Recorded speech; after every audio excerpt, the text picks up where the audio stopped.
ఆంధ్రప్రదేశ్ రాజకీయాలు చూసుకుంటే జగన్ గారు ఒక ప్రబంధనం సృష్టించిన 151 సీట్లతో అధికారంలోకి వచ్చారన్న. 40 రోజులు అవుతుంది అధికారంలోకి వచ్చి. ఈ 40 రోజుల పాటు జగన్ గారి పరిపాలన ఏ విధంగా సాగిందంటారన్న? ఒకటి పోయా, మనం విశ్లేషణ అనేది ఈ 40 రోజుల్లో మనం కొంచెం అంచనా వేయచ్చు, అంతకుమించి ఎక్కువ చేయలేము. ఎందుకంటే 40 రోజుల్లో ఏమి చేయలేడు, అది కూడా తెలుసు. ఇంకోటి, పింఛన్ అనేది ఒక రాజశేఖర రెడ్డి పుట్టినరోజు రోజు ఇవ్వటం ఏంటి? ప్రతి ఒక్క ముసలోళ్ళు వాళ్ళు ఏం చూస్తారు? ట్యాబ్లెట్లు ఇవన్నీ చూస్తారు, అదొకటి తప్పు. ఇంకోటి, ఇవి ప్రజావేదిక కూల్చటం, అది కూల్చబడేది చాలా రాంగ్. అసలు మీరు ఏదైనా అనుకోండి, చాలా రాంగ్. ప్రజల గురించి ఆలోచించేవాడు ఎప్పుడైనా సరే ఆ వేదికను కూల్చుకోకుండా వాళ్ళ పార్టీ ఆఫీస్కో లేదంటే ప్రజలకి ఇచ్చేసి దీని కింద ఏదో ఒకటి ప్రభుత్వం కింద యూజ్ చేసుకోవాలి, అంతేగాని ప్రజావేదిక కూల్చకూడదు. ఆ రెండు తప్పులు. ఇంకోటి, దాడులు జరుగుతున్నాయి. దాడుల గురించి ఎవరూ ఖండించట్లేదు. హోంమంత్రితో సహా ఏమంటుంది, వాళ్ళ పని వాళ్ళు చేసుకోకుండా మేమేం చేయగలుగుతాం అంటున్నారు. అది అసలు ప్రభుత్వం అసమర్థత, అది సీఎంకి అసమర్థత. అసలు అలాంటి హోంమంత్రిని ఎన్నుకున్నప్పుడు అది కరెక్ట్ కాదు. ఈ 40 రోజుల విశ్లేషణలో ఈ కొన్ని వస్తాయి. తక్కువ మాట్లాడగలుగుతాం, ఎక్కువ చెప్పలేము, అదొకటి.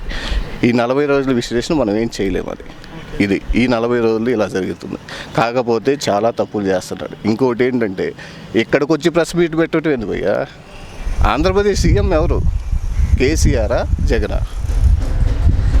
అదేదో నువ్వు రావాల్సి వస్తే నువ్వు అక్కడికి తీసుకెళ్ళి మొత్తం మీట్లు ఒకసారి కలిసావు, ఒక్కసారన్నా కేసీఆర్ని అక్కడ తీసుకెళ్ళి మన కాళేశ్వరం ప్రాజెక్ట్ ఎట్టుంది, లేదంటే ఇదిగో ఇక్కడ చేద్దాం, అక్కడికి వచ్చి మీ ప్రెస్ మీట్ పెట్టియచ్చు కదా కేసీఆర్ని. ఆయన ఇక్కడికి వచ్చి మాట్లాడటం ఏంటి? తప్పు కదా అది. ఇంకోటి ఏంటంటే, నిన్న అసెంబ్లీలో బాగా ఘోరాతి ఘోరంగా జరిగింది.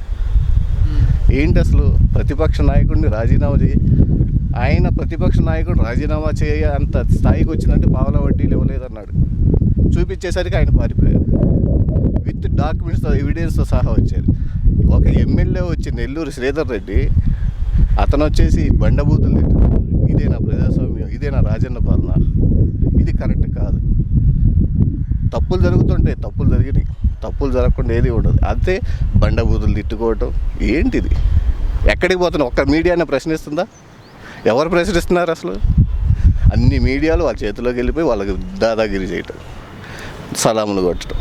నిన్న బాబు గారు ప్రెస్ మీట్లో మాట్లాడుతుంటే అన్ని లైవ్లు కట్టు. ఎందుకని? ఎవరు మీడియా ప్రశ్నించలేదు. ఏంది వాళ్ళకి భయపడుతున్నారా?